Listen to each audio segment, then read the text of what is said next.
What is up, guys? Dexter287 back at it again with another video, and today we're going to be talking about and showing you my full Marvel Cinematic Universe collection. And this is all of the 20 Marvel movies available that are on Blu-ray at the moment. Obviously, Endgame and Captain Marvel aren't out on Blu-ray yet, so I can't put those in my collection, but I'll show you what I do have so far. Now, these are in order of release, but I put the sequels with movies and that, so that was my opinion, that was my choice. you know People set it out the way they want. Some people want them all in order of release and not caring about putting sequels with each other, but that's just my way of doing it. So up first we have Iron Man 1. I wouldn't say the best Marvel movie, but it was where it all started, and it still holds up today. So, and then next you have Iron Man 2. In my opinion, one of the weaker Iron Mans, but that's alright, I guess. I mean, they were still figuring out the whole cinematic universe thing at the time. So here's Iron Man 3. Everyone hated on this movie, but I thought it was actually good. I know everyone was annoyed that the Mandarin turned out to be a fake out, but I mean, it's still a good movie. It's still enjoyable. The Incredible Hulk. Now, everybody doesn't like this either, probably because of the actor change and that Edward Norton didn't go on to play him later. But it's not a bad movie. It's good, actually. It has flaws, but, it's alright. And then next up, Captain America, the First Avenger. Now, this is, in my opinion, the weakest of the Captain America series, but that's because the Russos set such a high bar for the other ones. But, this is a really, really nice movie, and I think it was probably, I don't know, the best of the first phase, in my opinion. Sorry if you liked Iron Man better, but I liked that better than Iron Man. And then Winter Soldier, which was better than the first one, because, it just was better. I think the Russos directed this one. I think actually, yeah, they did, and this was the first one they ever directed. It was quite a good movie. And now we get to the best Captain America, if not the best Marvel movie, in my opinion, and that's Civil War.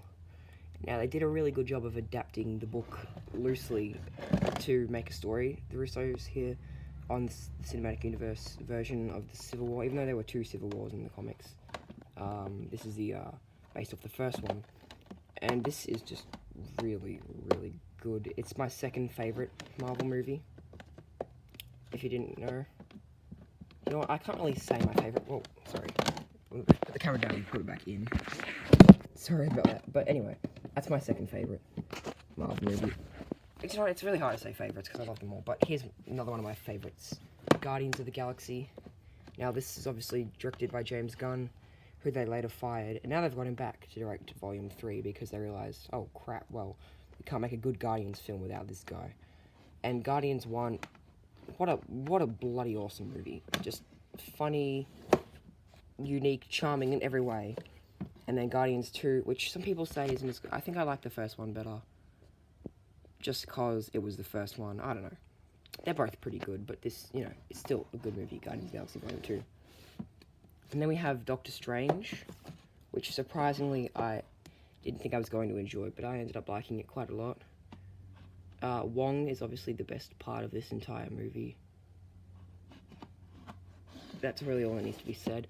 And then there's Spider-Man Homecoming. Tom Holland does such a good job as Spider-Man, and it's kind of sad that it took them so long to finally find the right Spider-Man. Nothing against Tobey Maguire or Andrew Garfield, but I'm pretty sure it's obvious who's the best Spider-Man to date. Next up, we've got Thor. It's a good movie, but the best part of it's Loki, obviously. If you didn't know, I named my cat after Loki, but the thing is, it's the weakest Thor film. Well, second weakest. And I don't know. It was still finding its groove. Thor. It was a bit boring, but I mean, you can't knock it. It was the first Thor, and it was quite a good movie. Next up, Thor: The Dark World. Now, everyone hates on this, but I think it's decent. I haven't seen it in a while, and obviously that's the weakest Thor film is this one.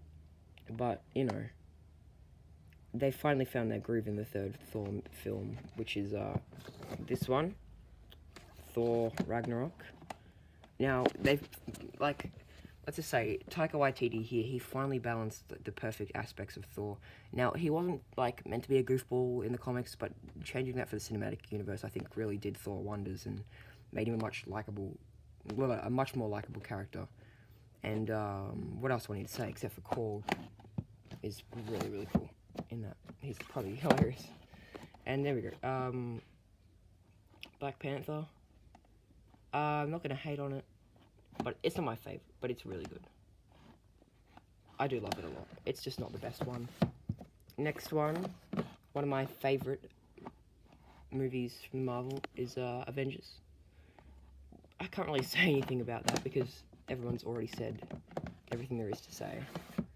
Next one, Age of Ultron, which everyone says is like not the best, like one of the worst Avengers movies, but watching it over and over, like watching it more than one time, revisiting it, it really does stand out. And I would say it's almost better than the first one because it really is very good. An introduction of Vision, who is actually quite a complex character, and I think his arc is quite underrated. And then Avengers Infinity War, probably my favorite Marvel movie so far, other than Endgame, obviously.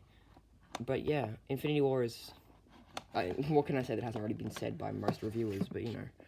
Next one up is Ant-Man. Now,